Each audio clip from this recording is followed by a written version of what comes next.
I am excited, though. It's time. We haven't chatted with him in a little bit. It's been way too long, but coming from Washington, D.C., our 4th Congressional District here in the Wichita area, Congressman Ron Estes back on the line with us. Congressman, how are you, my friend?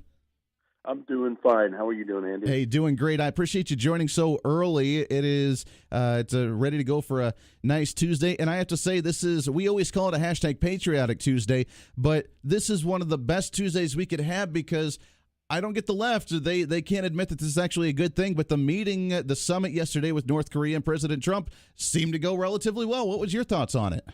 I think it really did, and there have been so many mistakes made over the years with North Korea and basically us making bad deals, the United States making bad deals with previous presidents, and I have a lot of confidence in President Trump and Secretary of State Pompeo that they're going to work and make sure that the things that the arrangements and the discussions that we have with North Korea help lead towards a more peaceful and verify that they're actually following the deals and the arrangements of the deal. Sure. Well, and that trust but verify mentality is there, and I wholeheartedly trust President Trump and Mike Pompeo, Secretary of State, on not just letting our guard down and letting something bad happen, but giving him the opportunity to do the right thing if he does, and if he doesn't, then we're kind of right there to make that to catch it before anything gets out of hand.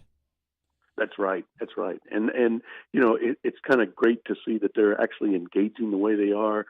Of course, people that want to criticize the president or are complaining that he's actually having the summit, they're the same people that 3 months ago they were complaining because they thought the summit wasn't going to happen. He can never win. Well, it's going to be good. We're looking forward to seeing what happens on that front. Let's bring it back home a little bit, though. I got to ask the biggest news, of course, that happened last week, and we've been talking about it, and I trying to do a little digging, understanding what's going on here. But last minute, it seems like you end up getting a primary challenger for the 4th congressional seat, and not only a primary challenger, but it seems like you're running almost against yourself, Congressman Ron Estes, as Ron M. Estes is on the ballot. What's the latest scoop there? And as we go to the voting booth in a few months, what will the ballots officially look like? Yeah, that's right. I mean, the filing deadline was June 1st at noon.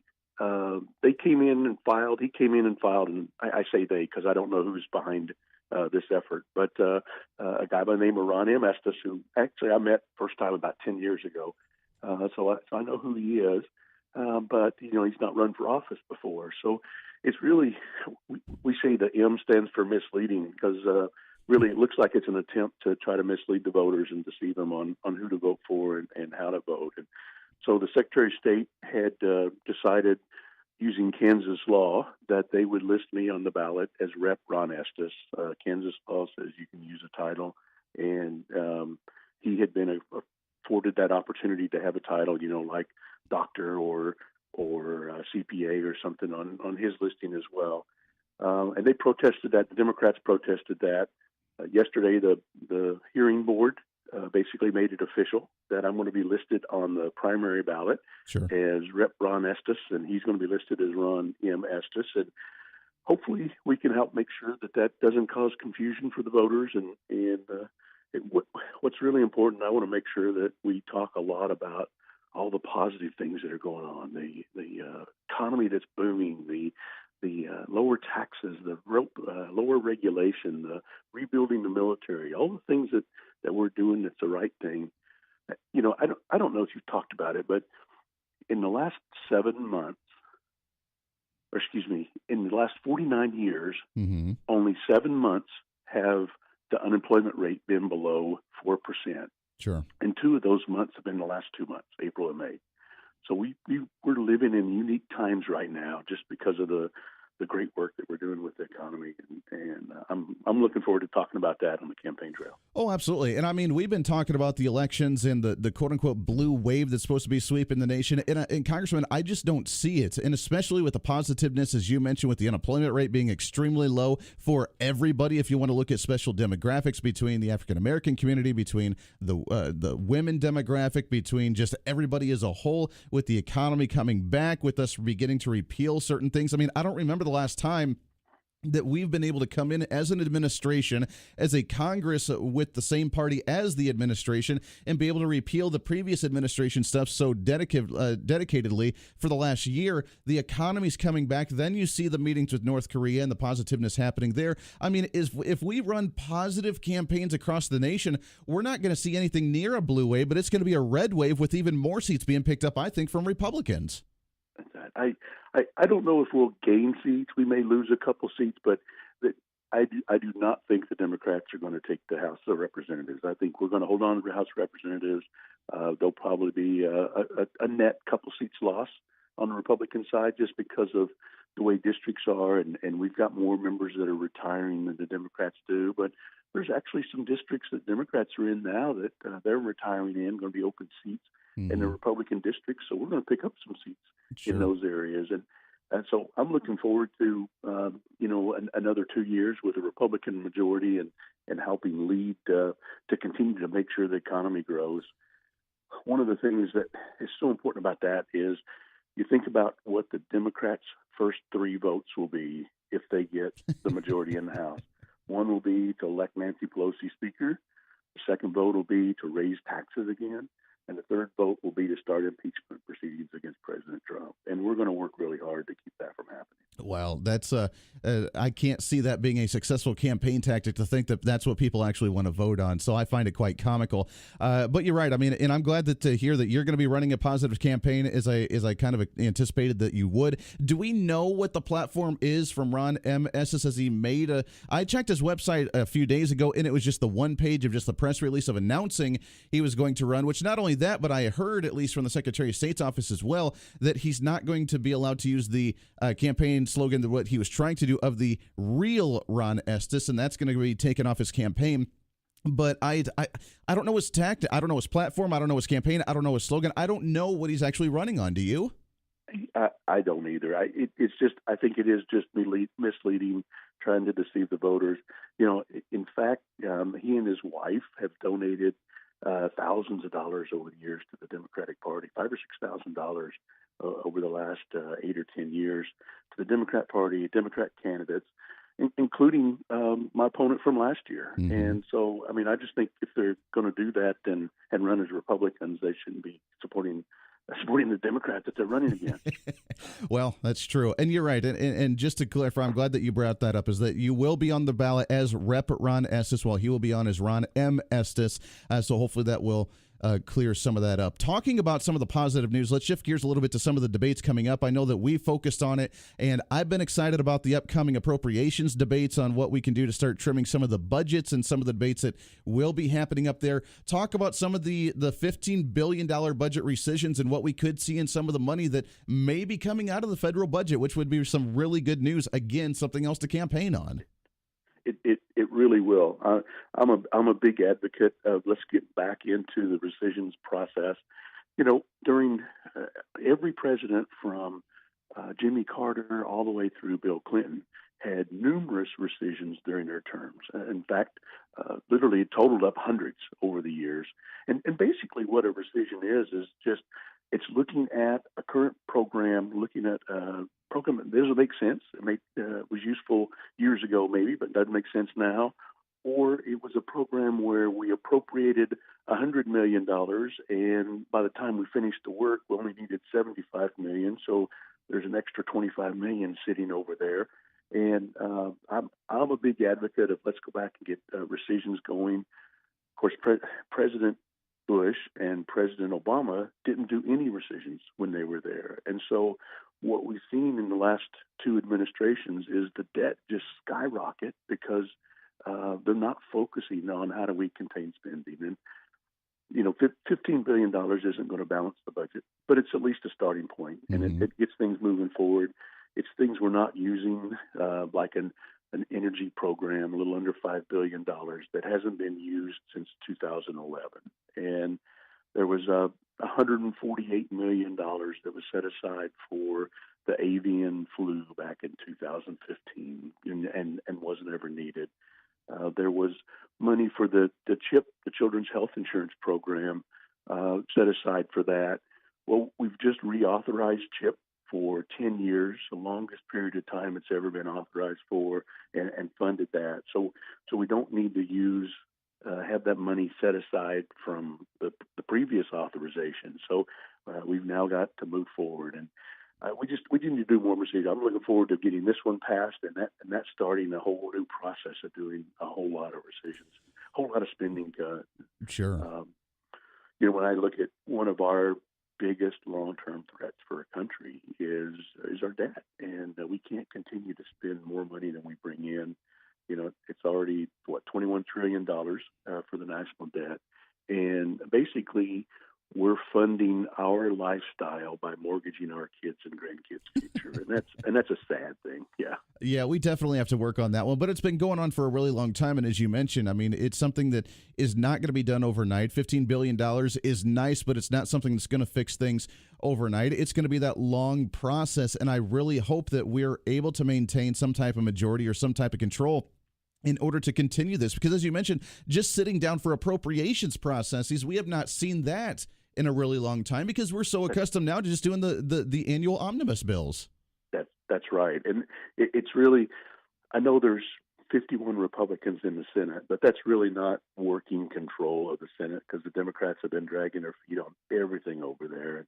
And you go back, it's been over 12 years since all 12 of our federal appropriations bills have been passed by both chambers and affected into law. In fact, over the last 12 years, only once during 1 year was one of the appropriations bills passed, and that was because of one of the pandemic outbreaks, and so it provided funding for that. And we just need to get back to regular order. We need to go through debate bills like appropriations, introduce them in one chamber, go through the amendment process, vote them up or down, move them to the next chamber, pass them, get to the president, and just govern that way instead of these last-minute mega bills like an omnibus that has some good stuff in it, but has a lot of bad stuff as well. Exactly. Well, and speaking of that, I mean, the last omnibus bill that we voted on, there was a lot of misunderstanding about what happened when it comes to like the funding of Planned Parenthood and the family planning funding that was in there. And a lot of criticism came out of that, of conservatives supporting this bill because it still had some funding for Planned Parenthood in there.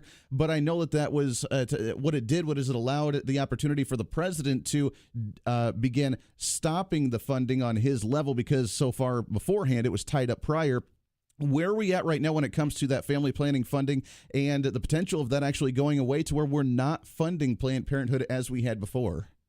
That's right. There really was some misunderstanding around how that last omnibus bill. Basically, what the omnibus bill did is it did not fund Planned Parenthood. What it did do was fund Title X grants. Title X grants are part of Health and Human Services. It's a way to help provide family planning for individuals. Unfortunately, from the Clinton administration through the Obama administration, they had used Title X funding as a funding mechanism for Planned Parenthood. There were $50 or $60 million a year that were being funneled into Planned Parenthood through these grants.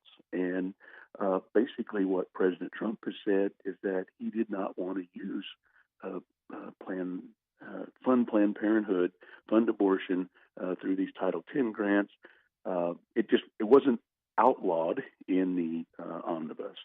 Since then, what we've done is I headlined and co-sponsored a letter to Secretary Azar and encouraged him, and he's moving forward with passing a Protect Life rule, which basically is making the regulations for Title X funding going back to the way they were during President Reagan's era.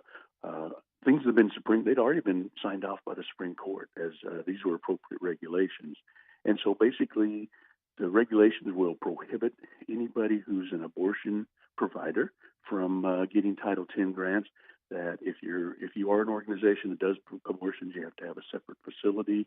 And we want Title X funding to help family planning and do legitimate family planning with legitimate medical facilities. And so it's a great thing that this administration, great thing that the Secretary Azar is moving forward with that Protect Life rule. Mm-hmm. Well, Well, this is the prime example of what we've talked about so many times about doing it in the baby steps. You cannot get everything you want to right off the bat and do with the whole all or nothing kind of mentality. This is what we did. The omnibus bill began to allow this opportunity to happen. Now we're doing this bill, as you co-sponsored this one, to start defunding Planned Parenthood at that level, so where the money's going towards actual taking care of families, not actually towards the abortion side of this issue through the Title X funding. So this is the baby steps that we've always tried to work towards, and this is a positive step.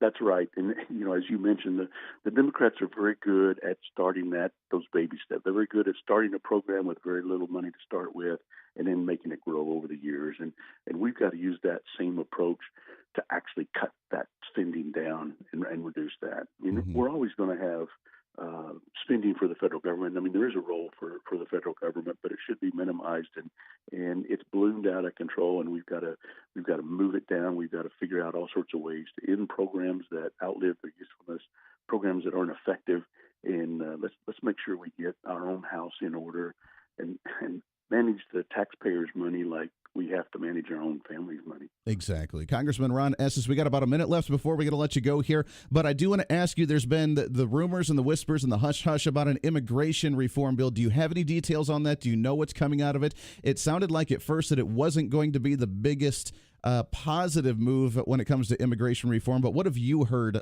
from the House side?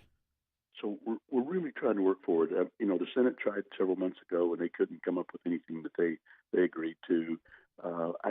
And several members, both Democrat and Republican, out of frustration, have started working towards supporting what will ultimately implement the Democrats' version of the DREAM Act, which is bad legislation. I mean, what it basically does is recreates the problems from the 1986, where amnesty is given to the so-called DACA individuals, but not addressing the border security. There's so many things broken in our immigration system. We need to work on that. I'm a supporter of the compromise legislation, the Goodlatte-McCall bill, which basically is sponsored by the chairman of the Judiciary Committee, chairman of Homeland Security. In it, we allow legal residency for the DACA children or DACA individuals. They're not all children anymore. But we address border security. That's the big piece in terms of making sure that we fund personnel. We fund a wall where it makes sense. We fund surveillance equipment, like tunnel detection equipment. Mm-hmm. We end this extended chain migration where somebody can become a citizen and then they can bring in their spouse and their minor children and adult children and brothers and sisters and parents and basically get it back to the core family. Sure. So when somebody becomes a citizen, they can bring in their spouse and bring in their minor children, and the other adults in their family can become citizens on their own. And what that does is it frees up lots of slots for merit base, for people that have particular skills that we need in the country to help us with our economic growth. So this is the bill that you guys actually proposed a while ago that was actually a really decent bill, just didn't go anywhere in the Senate, correct? Well, we haven't passed it through the House yet. There's debate back and forth about it doesn't provide complete amnesty, which some people argue for. It also doesn't provide a huge penalty and doesn't provide the realistic that we're going to round everybody up that came here illegally with their parents and ship them back. Right. But it kind of charts a middle course. So what we're working on in the House is make sure we can get enough votes to get that passed. And there's so many things wrong with immigration. You can't fix them all in one bill. So we're trying to address enough of those things and make sure that we get a good bill that addresses a lot of things and helps improve a lot of the process. And so that process is what's being worked on now with the House. Very good. Congressman Ron Estes, a lot of information coming out of Washington, D.C. very, very quickly. Keep up the great work, my friend. I appreciate you swinging in so early. We'd love to chat with you again soon. All right. Great, Andy. It's always great talking to you. Always a pleasure. Appreciate that. Congressman Ron Estes from the 4th Congressional District. Got to take a quick break. Wrapping up hour number 1. This is The Voice of Reason. Stay here.